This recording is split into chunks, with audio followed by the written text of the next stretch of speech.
बिहार में नीतीश हुकूमत के दौरान अक़लियत नवाजी और अक़लियतों को लेकर दावे और वादे खूब किए जाते रहे हैं, लेकिन इन सब के पीछे कई तरह के सवालात भी खड़े होते रहते हैं कि अल्पसंख्यक अक़लियतों के लिए बिहार सरकार ने क्या किया है। क्योंकि कई ऐसे मंसूबे हैं जो ज़मीनी सतह पर नहीं दिखते हैं, बल्कि वो फाइलों तक नहीं मौजूद रहते हैं। जैसे कि आप ये समझ सकते हैं कि एक अक़लियती महकमे का रोज़गार योजना है, वज़ीर आला अक़लियती रोज़गार योजना। उस योजना की बात करें तो उसको देने में विभाग को, महकमा को 3 वर्ष का वक्त लगता है। 2017 का अभी तक पैसा नहीं मिला। आज हमारे साथ खुद उस महकमे के वज़ीर जमा खान मौजूद हैं। हम उनसे सीधे बात करते हैं कि आखिर ये कब तक चलेगा। अक़लियत नवाजी की बात तो होती है, क्या अक़लियतों के लिए काम भी होंगे? सर, आपका सबसे पहले ईटीवी भारत में इस्तकबाल है। आपका महकमा क्या कर रहा है और आगे क्या करना चाहता है? आपको जानकारी होगी कि बिहार के अंदर, प्रदेश में बिहार में पहला ऐसा है कि जो कि कोचिंग चलता है हमारे हज भवन में, जो आप जानते होंगे। 104 लड़कों में से 52 लड़के आए पीपीएससी क्रॉस किए।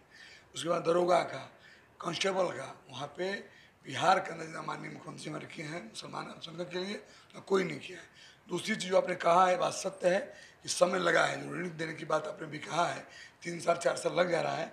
जब से मैंने कमान संभाला है, आपको मालूम होगा कि कुछ मामला उसमें था, जैसे था कि सरकारी आदमी कोई रहेगा वहाँ, जो गारंटर एक रहेगा, एक गारंटर सरकारी, कोई भी सरकारी रहेगा तब तो आपको पैसे मिलेंगे। इस बार मैंने करा दिया सरकारी के साथ साथ कोई भी गांव का सेविका हो या किसी में टीचर हो, उसका भी उसमें गारंटी की जरूरत पड़ेगी और उसका काम है, पैसा मिल जाएगा। ये तो यहीं पर तो मामला अटक जाता है सर। बेचारे गरीब मुसलमान जब उनके पास सरकारी गारंटर होंगे, सेविका होंगी, सहायिका होंगी, या फिर किसी भी सरकारी जॉब में होंगे, तो फिर वो लोन लेने के लिए आपके विभाग में क्यों आएगा?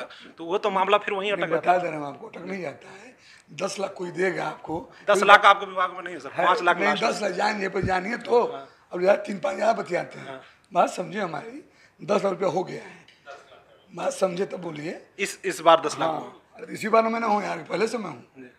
10 लाख मेरे विभाग में हो गया है। 10 लाख पैसे देना है, कुछ गारंटर चाहिए, परिस्थिति है, कोई भी सरकारी चाहिए। अब सेवक सेविका तो कोई हर गांव में है, महिला है तो बन जाएंगी बेचारी। ये कुछ चाहिए ना भाई, दो आएगी। रही सवाल जो आपने अभी ये बोर्ड की चेयरमैन है उद्घाटन वाला, इसमें 12 तारीख का था, अगला फिर 12 तारीख को है।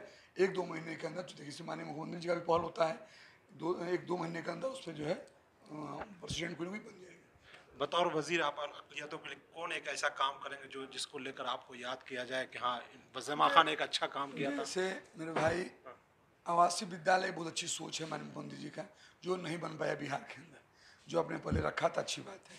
आवासीय विद्यालय निःशुल्क करना है जिले के अंदर, जिससे कम से कम लगता है कि 50 करोड़ से ऊपर लग रहा है। मेरे कार्यकाल में चाहूँगा, और उससे कुछ भी करना होगा मैं पूरा करूँगा।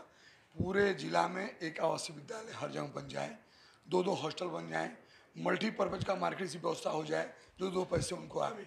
ऋण के लिए जो पिछले दिनों हुआ, आपने सत्य कहा, पिछले दिनों पैसा रुका हुआ था, इस बार मैं रुकने नहीं दूंगा। जितना आसान तरीका हो सके इससे भी अच्छा मैं कर दूं। अभी मैंने किया है, 5 से 10 लाख में किया। पहले था कि मात्र गारंटर सिर्फ सरकारी चाहिए था, सेवक सेविका जो भी गाँव में रहती हैं उससे भी हो सका, उससे भी अभी मैं सोच रहा हूँ तो माननीय मुख्यमंत्री से बात करूँगा, गार्जियन है हमारे, उससे भी आसान तरीका करूँगा, जिससे कि निश्चित और 2 साल के अंदर आपको बहुत फायदा नजर आएगा। मदरसा बोर्ड के ऊपर आप जवाब भी दे चुके हैं हाउस में। मदरसा बोर्ड के लेकर, उसके बदनवानी को लेकर आप हाउस में जवाब भी दिया है। तो कई बार ये आवाज़ मुतालबा किया गया कि क्यों नहीं यूपी और बंगाल की तरह पर मदरसा बोर्ड को भी अल्पसंख्यक बोर्ड में ले लिया जाए, उसी के मातहत कर दिया जाए, ताकि विकास का काम मदरसे के बोर्ड का ना रुके और उसके मदारिस जो हैं उसकी अच्छी तालीम हो सके। इस पर हमारे नेता बात करेंगे ना, इस पर हमारे नेता हैं, बात समझिए। प्रपोजल आप मंत्री की हैसियत से पेश कर सकते हैं। देखिए, गार्जियन होता है, जो माननीय मुख्यमंत्री हमारे गार्जियन है, बैठक होती ही है, जब कहेंगे हो जाएगा, उसमें बहुत बड़ी बात नहीं है। ये थे जमा खान, जिनका साफ कहना है कि पहले क्या हुआ नहीं हुआ उससे मतलब नहीं, अब हमारे वक्त में तेज़ी के साथ काम होगा। ख़ासतौर से अक़लियती रोज़गार जो मंसूबा है उसमें कहीं से देरी नहीं होगी। 45 दिनों के अंदर लोगों तक पैसा पहुंचेगा, जिनकी दरख्वास्त कबूल हो चुकी होगी, जिनकी सारी जांच हो चुकी होगी, जिनके कागजात दुरुस्त होंगे, उनको 45 दिन के अंदर उसकी रकम मिल जाएगी। ईटीवी भारत के लिए गया से सरताज अहमद।